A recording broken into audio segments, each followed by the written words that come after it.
For over a century, tipping has ingrained itself into American culture.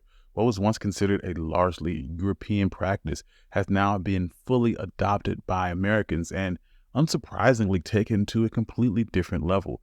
But did you know that the practice of tipping is rooted in racism and enslaved African Americans? Well, today we're going to talk about it. And if you like stories like this, you can find more stories like this at onemyhistory.com. If you'd like to support the channel, you can do so on Buy Me Coffee on my Patreon in the description below. Give us 5 stars on Apple Podcasts. But without further ado, let's get started. The concept of tipping or offering a gratuity has existed for hundreds of years and differs slightly across cultures, tracing its roots back to the 16th century Tudor period of England, where overnight guests typically would present veils as tips to their host's household staff to show appreciation for their service. As time rolled on, during the 16th to 17th centuries, tipping evolved and became customary in English coffee houses. As the legend goes, eager for swift service, they began to drop coins into a box marked to ensure promptitude, abbreviated to TIP.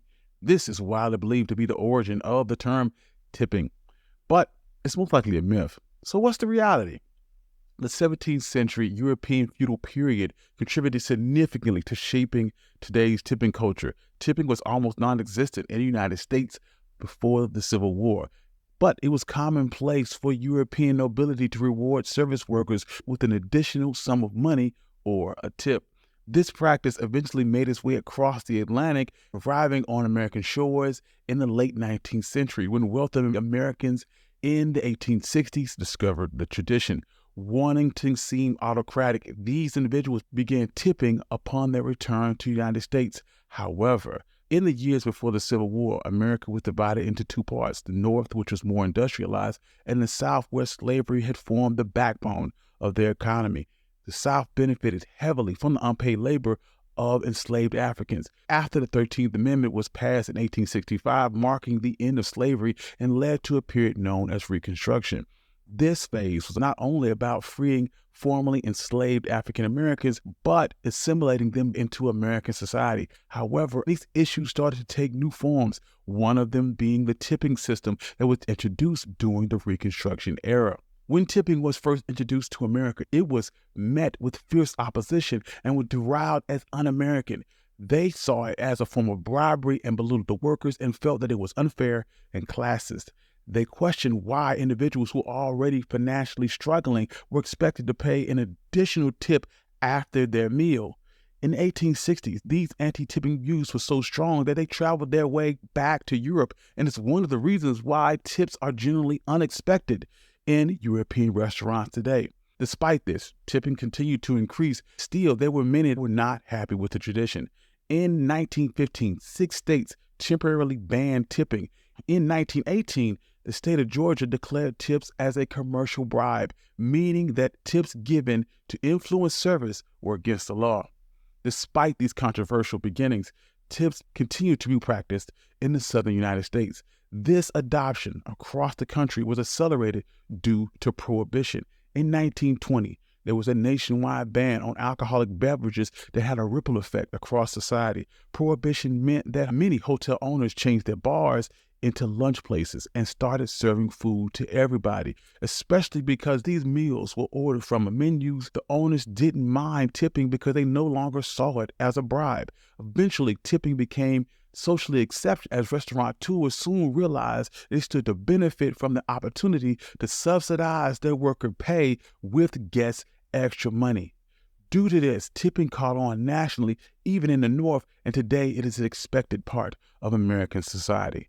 While the tradition of tipping was started by the upper class and copied from Europe, when this custom reached America, it took on a disturbing element for the Black community. Those that didn't end up sharecropping would end up working menial positions. These jobs paid very little, and the staff was expected to survive on the tips they were given by their customers. It's assumed that because they were newly freed slaves, they should be appreciative of any income, even if it wasn't guaranteed.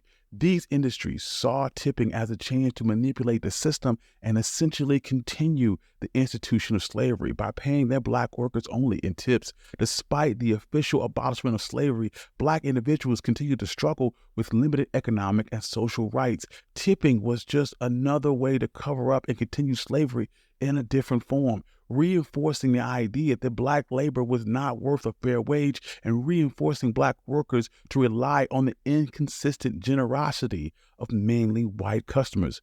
George Pullman, who established the Pullman Company in 1859, offered high-class sleeping cars for passenger trains. Starting in 1868, he hired on African-American men, many who were formerly enslaved, as porters.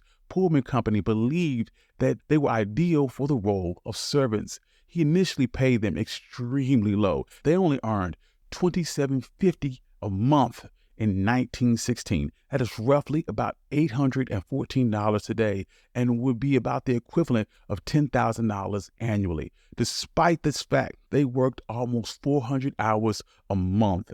The working conditions were harsh and they were frequently mistreated. However, Pullman encouraged the wealthy passengers of these luxury cars to leave the men tips. Tipping had a substantial impact on the wage practices for African Americans, an impact that still can be seen today. It deepened the economic inequalities between the races, and it began a trend of not providing full minimum wage protections to tip workers. And this was a policy that heavily impacted the black community. Society also often labeled black workers as lazy, but expected white customers to leave them generous tips. It was believed that without tips, the serviceable African-American workers would be extremely poor. Additionally, relying on tips for income made black workers heavily reliant on customer bias, creating a power imbalance that was very reminiscent of a master-slave relationship. The civil rights movement had a dramatic impact on labor laws and how black workers were perceived. Title VII, which is a pivotal part of the Civil Rights Act of 1964, made it illegal to discriminate based on race, religion, sex, or nationality concerning jobs or salaries. This law also addressed tipping practices and forced restaurant owners to pay at least tip minimum wage to their staff regardless of how many tips they made. Unfortunately, despite the law's intentions, many tip workers, often African Americans, found themselves earning less than minimum wage, highlighting the persistent racial wage imbalances. Even with these issues, the African American community and civil rights activists welcomed these legislative changes as a vital initial move to recognize the rights of black workers. Today, the way we tip in America has remained almost the same since the establishment of the federal minimum wage for tip workers during the New Deal era.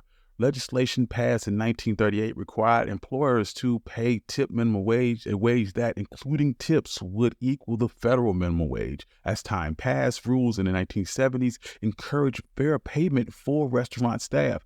Presently, the federal minimum wage for tip workers is about $2.13, while the primary minimum wage is about $17.25.